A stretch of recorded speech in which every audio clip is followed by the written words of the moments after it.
কি বলে ভালো করে শুনুন।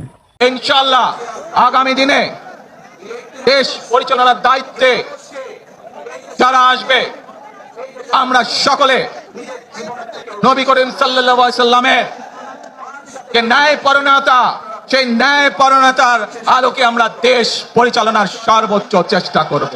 আল্লাহ রাব্বুল আলামিন বলেন, ইজতানিবু কওলাজ জুর, মিথ্যা কথা বলা, মিথ্যা দাবি করা ও মিথ্যা সাক্ষী দেওয়া, এসব কিছু থেকে সম্পূর্ণভাবে দূরে থাকুন। আমাদের বাচ্চারা ছবি আঁকা শিখবে, গান শিখবে, কিভাবে মিউজিক ইনস্ট্রুমেন্ট বাজাতে হয় শিখবে।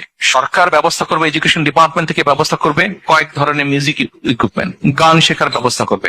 আল্লাহ তাআলা বলেন, ওয়ামিনান নাসি মান ইয়াশতারি লাহওয়াল হাদিসি লিয়ুদিল্লা আন সাবিলিল্লাহি বিগাইরি ইলমিন ওয়া ইয়াত্তাখিযাহা হুজুয়া উলাইকা লাহুম আযাবুম মুহিন।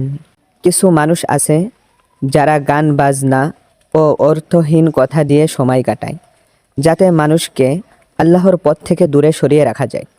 যারা আল্লাহর কথা নিয়ে হাসি তামাশা করে, এদের জন্য রয়েছে অপমানজনক শাস্তি। এবার আপনি চিন্তা করেন, কিভাবে একটা মানুষ এত সুন্দর করে সাজিয়ে গুজিয়ে মিথ্যা কথা বলতে পারে।